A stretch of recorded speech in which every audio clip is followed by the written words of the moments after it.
आज हम बात करेंगे एक नए आईपीओ के बारे में। ये आईपीओ है हेलमेट बनाने वाली कंपनी स्टड्स एक्सेसरीज का। आईपीओ ओपन होगा 13 अक्टूबर 2025 को। आईपीओ क्लोज होगा 3 नवंबर 2025 को। टेंटेटिव अलॉटमेंट होगा 4 नवंबर 2025 को और रिफंड आएगा 6 नवंबर 2025 को। और इसकी टेंटेटिव लिस्टिंग डेट है 7 नवंबर 2025। यह एक अच्छा कमाई करके देने वाला आईपीओ हो सकता है। देखते हैं भविष्य में क्या होता है।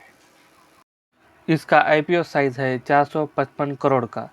इसमें से 35% रिटेल शेयर के लिए रखे वाला है, क्यूआईबी के लिए 50% है और उरे वाला 15% एनआईआई शेयर ऑफर के लिए है।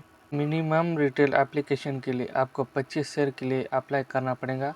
इसका अपर प्राइस बैंड होगा 585 और इस तरह से आपका इन्वेस्टमेंट होगा 14,625 रुपीज़। एसएचएनआई के मिनिमम शेयर के लिए आपको एप्लीकेशन करते वक्त 2,04,750 रुपये लगेंगे। बिग एचएनआई के लिए आपका इन्वेस्टमेंट होगा 10,09,125 रुपीज़। अब हम कंपनी के बारे में जानते हैं। कंपनी की शुरुआत 1975 में हुई थी और इसका प्रोडक्शन 1983 में चालू हुआ था। कंपनी के पास 4 मैन्युफैक्चरिंग फैसिलिटी है। यह है फरीदाबाद में, इसमें से 3 है और situated on company own land है, यानी कि ये कंपनी के लैंड पे है, और एक जो है वो लीज पे ली हुई लैंड पे है। कंपनी हेलमेट के बारे में जो भी है मैन्युफैक्चरिंग, डिजाइन, मार्केटिंग और बाकी सब कुछ खुद ही करती है। इंडिया के अलावा और भी 70 कंट्रीज में यह कंपनी कारोबार करती है। इसके अलावा कंपनी जे स्क्वायर एलएलपी के लिए और ओ नील ये कंपनी के लिए हेलमेट बनाती है। यह कंपनी यूनाइटेड स्टेट और इतर यहाँ पे बेचती है। इसके अलावा ऑस्ट्रेलिया और अरब देशों में भी इनका अच्छा खासा मार्केट है। एक तरह से कहा जाए तो ये हेलमेट में ग्लोबल प्लेयर है। हेलमेट के अलावा यह बाइक राइडिंग जैकेट्स और ईयरवियर और रेन सूट, इसके अलावा हेलमेट सिक्योरिटी गार्ड्स बनाते हैं।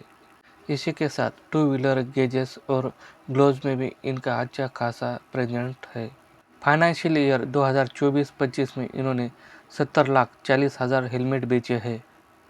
R&D में इस कंपनी का बहुत फोकस है। यहाँ पे इनके 75 एम्प्लॉयज़ काम करते हैं। अब हम इस कंपनी के फाइनेंशियल के बारे में जानते हैं। यहाँ पे जो भी अमाउंट दिख रही है वो सब करोड़ों में है। 31 मार्च 2023 को इसकी असेट थी 461 करोड़ की और टोटल इनकम था 506 करोड़ का और प्रॉफिट आफ्टर टैक्स था 33 करोड़ का और इनका लोन था सिर्फ 30 करोड़। इसके बाद तो उनका लोन नियरली 2 करोड़ के आसपास यानी कि ना के बराबर है। 31 मार्च 2024 को टोटल इनकम में यहाँ पे हमको ग्रोथ दिख रही है। इसके अलावा प्रॉफिट आफ्टर टैक्स में भी ग्रोथ है और ये 57 करोड़ रुपए हुआ है।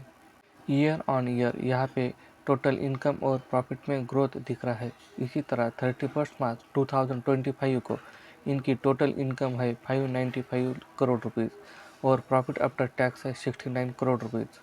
और अभी जो फर्स्ट क्वार्टर है 25 का, उसके हिसाब से 30 जून 2025 को इनकी टोटल इनकम 152 करोड़ और प्रॉफिट आफ्टर टैक्स 20 करोड़ है। इस हिसाब से हम देख सकते हैं प्रॉफिट में और इनकम में रेगुलर उनका ग्रोथ है। प्रोमोटर होल्डिंग प्री इशू 78.78% है। प्रोमोटर होल्डिंग पोस्ट इशू 61.76% रहेगा। इसका EPS ₹20.58 आ रहा है और इसके अलावा इसका जो P है पोस्ट IPO वो 28.43% आ रहा है। अब हम इसके ROE के बारे में जानते हैं जो है 16.64%। ROCE है 20.25%। डेट टू इक्विटी रेशियो है -0.07। ये बहुत अच्छी बात है। इसके अलावा RONW इनका 15.49% ही है। अब हम जानते हैं इसके पैट मार्जिन के बारे में जो है 11.93%। ईबिटा मार्जिन है 17.96%। ये थोड़ा ठीक ठाक ही दिख रहा है। प्राइस टू बुक वैल्यू है 5.12%। थोड़ा ये सस्ता ला सकते थे। मार्केट कैपिटलाइजेशन है 2,302 करोड़ रुपीज़। ओवरऑल देखा जाए तो इस कंपनी का मार्केट में जो कि प्रेजेंस है, उसके अलावा जो इसका जो फाइनेंस है वो भी बढ़िया दिख रहा है। इस आईपीओ को मैं अप्लाई करूँगा, लेकिन मेरे डिसीजन पे आपका डिसीजन नहीं होना चाहिए। आप अपना डिसीजन लेने से पहले खुद सोचिए, पूरा स्टडी कीजिए और आपका जो भी फाइनेंशियल एडवाइज़र होगा उनसे बातचीत करके ही फैसला ले।